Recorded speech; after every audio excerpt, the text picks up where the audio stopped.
If you're new to Bitcoin, then you are in the right place. We're going to start at the absolute beginning and build our understanding of Bitcoin piece by piece. Now, you may have already heard a lot about Bitcoin. You might have heard that it's a scam, or you might have heard that it uses a lot of energy, or that it's used by criminals, or maybe something about a blockchain, or that it's decentralized. You might have also heard about 1,000 other cryptocurrencies and then wondered why Bitcoin's price keeps going up and down and up and down. Well, some of those topics are really important, and we're going to be discussing them in later videos. But when you're first understanding Bitcoin, what you really have to start with is the fact that Bitcoin is a system. Bitcoin is a system for money, and it is the only viable alternative to our current money system, the US dollar system. So first of all, I want you to think about why it is that we use money in the first place. If we didn't have money, trading goods and services would be super awkward and super time consuming, and you'd have to keep track of who owed whom what, or you'd have to trade dissimilar items. But with money, it allows you to trade quickly, simply, smoothly. And this is usually where people's understanding of money stops. They usually think about it as a thing that sits in the middle that you trade for other things. But money is also a system. For instance, if we look at the US dollar system, it's a piece of paper, but it's also a system, and it has something to do with your bank, the central bank, the Federal Reserve, the government, and taxes. And this money system manages two things. It manages who has what money, and it manages the total amount of money in the system. You can think of the system as a spreadsheet. In a lot of ways, it really is a spreadsheet. So let's look at the US dollar system spreadsheet. This is the number that everyone focuses on, the number of dollars in your bank account. But there's another number that's just as important, and that is the total amount of money in the system. And the reason that's important is that your purchasing power is a function of the amount of dollars that you have divided by the total amount of money in the system. So that's a little bit confusing. Why is that? The reason is that all of the money can buy all of the stuff that is for sale. And that's true regardless of how much money there is in the system. And so the prices of that stuff adjust to the amount of money in the system. It may help if you imagine that all of this is on an island. So if you have your money on the island, it's going to purchase all the stuff that's for sale on that island. And if you increase the money supply by 10 times, it's still going to buy all the same stuff. And if you think about it, we're on an island, just a bigger island. And what this means is that the prices that you have to pay for different items are a function both of the amount of money in your bank account as well as the total amount of money in the system. If you've got $100 and the total supply of money is $1,000, then you've got 10% of the purchasing power in that system. You can buy 10% of the stuff that's for sale. But if the money supply increases by 10 times, your purchasing power goes down. You might be wondering right about now, wait a second, how many dollars are there exactly in the US dollar system? Because it changes the value of your money. There's about $22 trillion in the US dollar system. And what this means is that $100 can purchase about 1 gram of gold. Has the US dollar supply always been 22 trillion? And has $100 always been able to buy about 1 gram of gold? Well, no. The US prints about 7% more dollars each and every year on average, which means that since 1960, this has increased the money supply, the amount of total money in the system,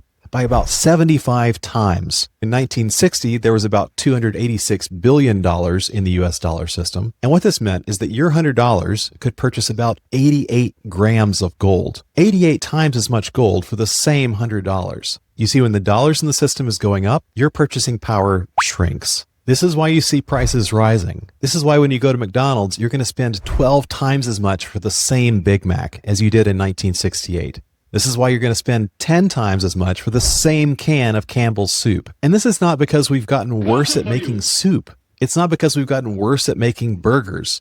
Technology has made it so much easier and so much faster to produce almost everything. And unfortunately, it's not just soup and burgers. The price of almost everything since 1960 has increased by a factor of about 10. But wait a second, hasn't the number of dollars in our bank accounts gone up too? Yes, but not as much as you might think. Average hourly earnings has gone up, but it's only gone up by about a factor of 6. And what this means in practice is that the average hour of work can purchase less Big Macs and less soup and less of our other daily goods than it could years back. So what exactly is going on here? I mean, who manages this system? Your bank keeps a record of your dollars, and your friend's bank keeps a record of his dollars, and the central bank sort of keeps the master spreadsheet. The Federal Reserve has what's called an open market committee and a board of directors. The board of directors has a chair, And when the chairperson, as well as the open market committee, all decide that they want to increase the dollars in the system, they double click the spreadsheet. And surprisingly, that is just about all there is to it. They call it anything but double clicking, anything but printing money, anything but increasing the dollars in the system. But practically speaking, the result is the same. You see, with the US dollar system, it runs on politics. The politicians are the ones that have to limit printing. And you can sort of guess how that goes. And as the number of dollars goes up, the value of the dollar goes down. Since 1935, the value of the dollar has gone down by about 95%, which means you've got about 5 cents of value left out of a 1935 dollar. Wait a second. If the US is not responsible, then surely there are countries that are responsible with their currencies. Every country prints money, and most countries print a lot more money than the United States does. Compared to the US dollar, which is already down 95%, a lot of other currencies are down a whole lot more, sometimes 90, 95, 99%, in addition to the 95% that the US dollar is down. And that's true of emerging market currencies, but it's also true of some of the larger, more established currencies, like the Great British Pound, like the Euro, like the Canadian dollar. So do we have any other options? Well, thankfully, yes. We have Bitcoin. But what exactly is Bitcoin? I mean, in really clear, tangible terms.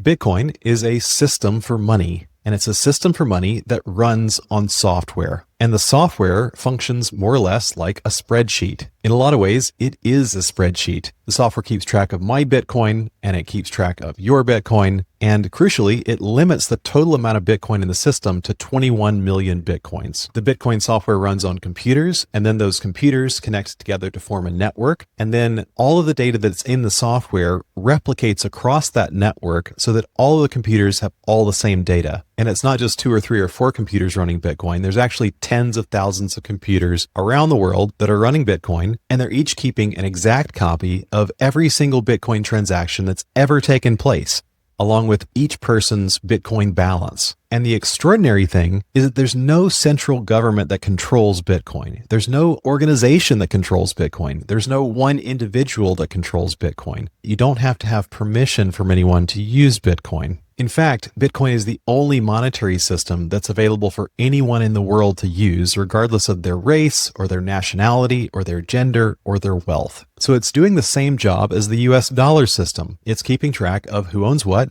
and it's keeping track of the total amount of dollars in the system. And it's doing this without banks, without a central bank, and without politics. It's doing all of this with software and a network. So let's take a look at how Bitcoin manages who owns what. The ownership of Bitcoin is managed by private keys, and these keys are extraordinarily secure. In fact, if you had all the computers in the world running simultaneously in order to crack one Bitcoin key, it would take them basically forever. But if you've got the key, then you can log in and you can send or spend your Bitcoin. When those numbers change, it then replicates across the network until every single Bitcoin computer has the same data. But what about that limit? How exactly does Bitcoin enforce the 21 million Bitcoin limit? Because, usually with software, the limits are sort of soft. Maybe not everyone can change them, but if you're a programmer or if you're an administrator, then you have the ability to change the numbers. So why can't you change that number with Bitcoin? We're going to dive in, but first let me just point out that this is not necessarily a controversial point. Most people who've done any research at all realize that yes, actually, there is a hard cap on the total amount of Bitcoin. But why is that? I mean, why can't you have an administrator who has the proper credentials just log in and double click the number in order to change it from 21 to 22 million Bitcoin? Here's what would happen. They actually could change the number on their computer, their instance of the Bitcoin software. But as soon as they connected that to other Bitcoin computers on the Bitcoin network, they would get banned from the network. Because Bitcoin is not just one computer running one software program, it's tens of thousands of computers running that software program.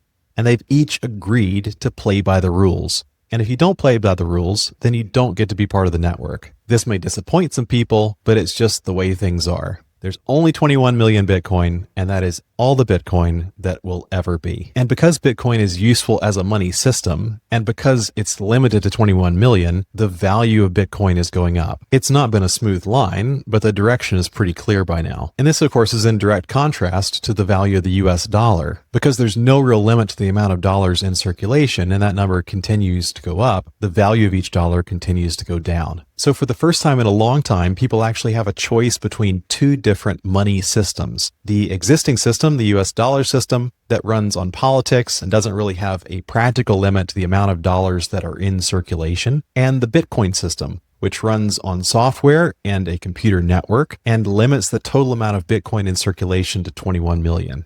So at the most basic level, that is what Bitcoin is. It is a money system that is running on software that does not depend on a government, it doesn't depend on an organization, and it doesn't depend on any one individual, which means anyone, anywhere in the world can use the Bitcoin network without permission. If you're like most people, you're probably still a bit skeptical, and you've probably still got lots and lots of questions. And that is great, because we're going to be addressing many of those questions in later videos. So if you want to understand about how and why people use Bitcoin, or why its price is so volatile, or how it's different from other cryptocurrencies, or just how to use it and how it works, then stay tuned.